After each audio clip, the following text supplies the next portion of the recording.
So, hello.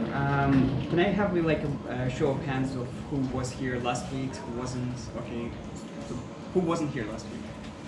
Okay, so 40% of the room. So let's have a small recap of what we saw last week, because this paper today addresses some of the problems that were pointed out from the paper that we saw last week.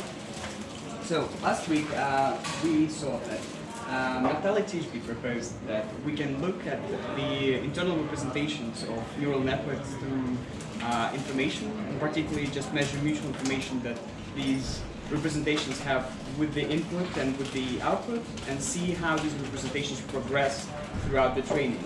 And to do that, he visualized that process on an information plane, where on the x-axis we had the information that the layers share with the input, and on the y-axis we had layers, information between the layers and the output. And these black lines represent individual layers, and the color here is the training process. So the black dots are somewhere in the beginning of training, and then they sort of converge to yellow, which is the end. And this layer here is the last layer, and this is the penultimate layer, and so it goes until the first layer somewhere, probably ground somewhere here in the corner.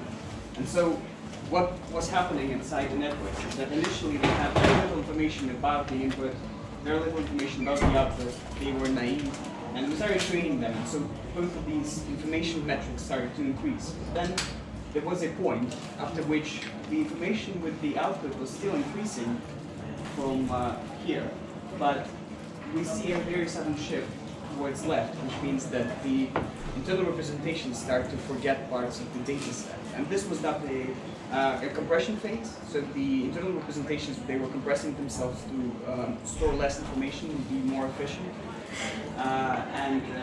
The claim was that these compressions then found the sense of the information bottleneck, which is the most efficient way to compress something while retaining all the information that we need. And the reason why this was happening inside neural networks was assigned to the values that we saw on the stochastic gradient that was going through the network on the backward step. So initially, when we saw the first phase, the fitting phase, where both of these values were increasing, the mean of the gradients was large and the variance was small, and so the weights, they were going somewhere. But then at some point these changed around, and suddenly we had a lot more variance on the gradient and less mean. So that's why the weights of the network, they went into a stochastic relaxation mode, where we just kind of started stuffing noise into these weights, and that's why that was the mechanism responsible for compression over here. Because if we think of mutual information, which is given by I, x, t, equals to x. Can you see this, or should I take a different marker? Yeah, different marker.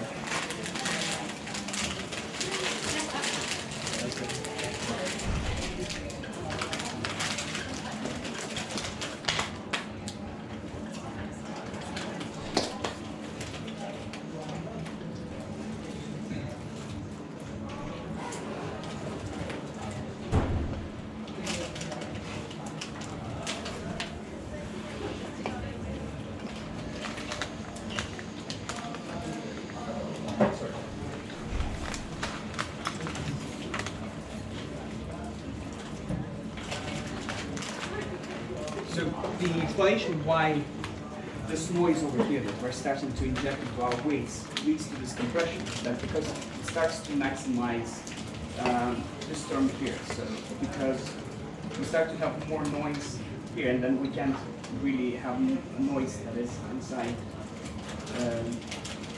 data. So the mutual information value starts to decrease, and that's why we have a smaller value at the end of the training than we had somewhere in the middle of training. And the paper that we're looking at today, they had a number of experiments that tried to replicate some of this and to add to this framework. And So let's have a look at it.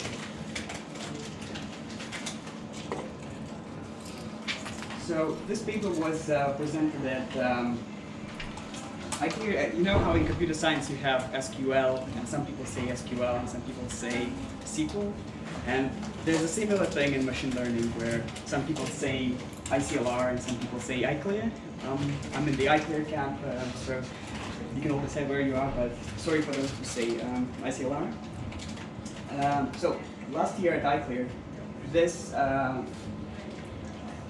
paper was presented, and iClear is a very fun platform for research because it's a very new conference. It was started about 5 years ago, and the review process on that was initially proposed by Jan LeCon.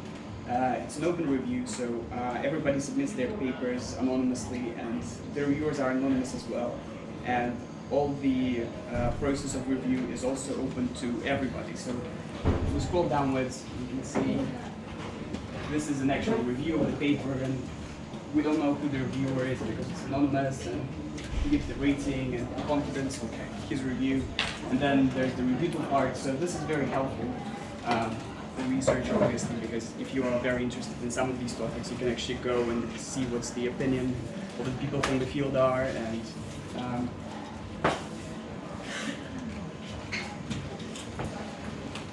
so if we look at the actual paper,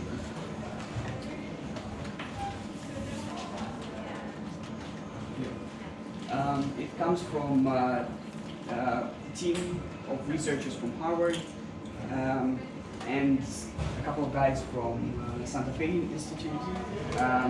These guys were responsible for doing some of the mutual information estimation, and people here were doing most of the experiments. I don't know how they, who was responsible for what, so I might refer to this paper just as the Saxe paper, but probably there's more work done these other people's, but I might refer it by the first name. And what this paper tried to achieve is to look at the findings that we saw last week from Tishby paper and see how general they are. Can we make different architectures, measure information differently?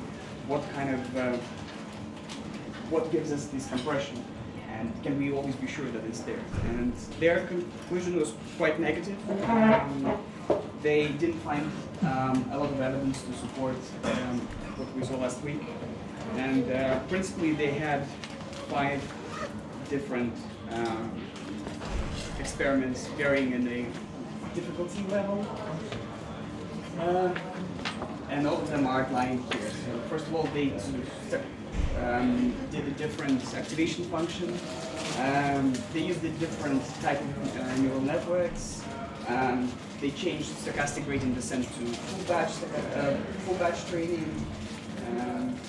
Looked at how the phases in the stochastic gradients correspond to phases in the information plane, and then also they played with the data set and tried to see how the topology of your data set would affect the compression. And their conclusions were that compression is not something that happens all the time, and that stochastic gradient descent has nothing to do with compression. So let's look at these one by one. So it's the same.